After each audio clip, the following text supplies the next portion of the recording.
সকাল থেকেই না ভীষণ ব্যস্ত ছিলাম, সেভাবে বিশেষ কিছুই রান্না করতে পারিনি। কিন্তু ভাবছিলাম যে আমার ছোট্ট মাম্মা সারা দিন স্কুলে কাটিয়ে বিকালবেলা যখন বাড়ি ফিরে এসে আমাকে বলবে যে আজকে কি রান্না করেছো, তখন আমি ওকে কি দেব।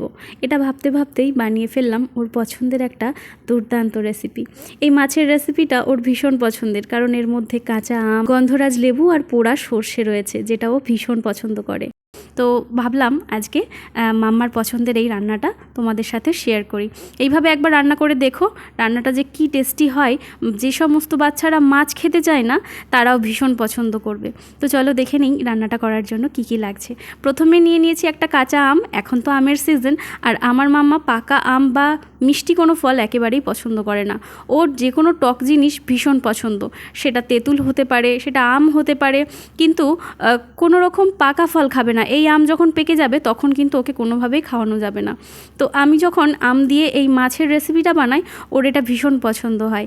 আর দেখো কড়াইয়ের মধ্যে দিয়ে দিয়েছি গোটা সর্ষে, কালো সর্ষে আর সাদা সর্ষে, সাথে দিয়েছি শুকনো লঙ্কা। এটাকে হালকা একটু ভেজে নেব। এতে করে কি হয়, সর্ষের অতিরিক্ত ঝাঁঝটা কেটে যায়, বাচ্চারাও ভীষণ পছন্দ করে, একটু কাসুন্দি টেস্ট তৈরি হয়।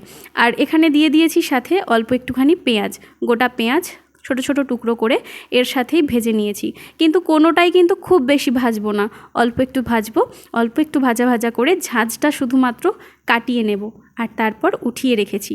এটাকে মিক্সিতে ভালো করে ব্লেন্ড করে নিয়ে আসবো। এটাই কিন্তু আমাদের এই মাছের রেসিপির মেন মশলা। তো চলো, মাছটাকেও কিন্তু ওদিকে ভাজা বসিয়ে দিয়েছি, আর এদিকে মিক্সিতে ওই যে ভেজে রেখেছিলাম সর্ষে, কাঁচা লঙ্কা, আর সাথে দিয়ে দিলাম অল্প একটুখানি আদা আর রসুন, একসাথে ভালো করে ব্লেন্ড করে নেব। তোমাদের সাথে গল্প করতে করতে এদিকে আমার মাছটাও কিন্তু ভাজা হয়ে গেছে। দুপিঠ উল্টে বেশ কড়া করেই ভেজে নেব। যেহেতু বড় মাছের পিস, এই মাছগুলো কিন্তু একটু কড়া করে ভেজে রান্না করলে টেস্টটা বেশি সুন্দর লাগে, একটা অনুষ্ঠান বাড়ির ফ্লেভার আসে। যদিও আজকের আমি রান্নাটা অনুষ্ঠান বাড়ির সাথে করছি না, আমার মেয়ের খুব পছন্দের একটা রেসিপি এবং ওর পছন্দ মতো করেই বানাচ্ছি। তো কড়াইতে দিয়ে দিয়েছি সর্ষের তেল, আর সাথে দিয়েছি একটা শুকনো লঙ্কা। এবার ওই যে বেটে রেখেছিলাম মশলাটা, ওই মশলাটা তেলের মধ্যে দিয়ে বেশ ভালো করে কষিয়ে নেব। ওপর থেকে দিয়ে দিয়েছি একটু গুঁড়ো জিরে, একটু গুঁড়ো হলুদ, আর সাথে দিয়ে দেব পরিমাণ মতো লবণ। এবার লবণের পরিমাণটা অল্প একটু দিয়েছি, কারণ আমি যখন মশলাটা বেটেছিলাম তখন কিন্তু একটুখানি লবণ দিয়েছিলাম, কারণ যেহেতু সর্ষে সবসময় অল্প একটু লবণ দিয়ে বাটলে কিন্তু তেতো হওয়ার সম্ভাবনাটা থাকে না। মশলাটাকে হালকা একটু ভেজে নেওয়ার পর ওপর থেকে দিয়ে দিয়েছি পরিমাণ মতো জল, আর তারপর মাছ আর কাঁচা আম দিয়ে ঢেকে দিয়েছি 10 মিনিট মতো। 10 মিনিট পর দেখো মাছের ঝোলটা কিন্তু ফুটে একদম গাঢ় হয়ে আসবে। যখন এই গামাখা হয়ে আসবে, ঠিক তখন নামানোর একদম আগে দিয়ে দেব গন্ধরাজ লেবুর বেশ খানিকটা রস।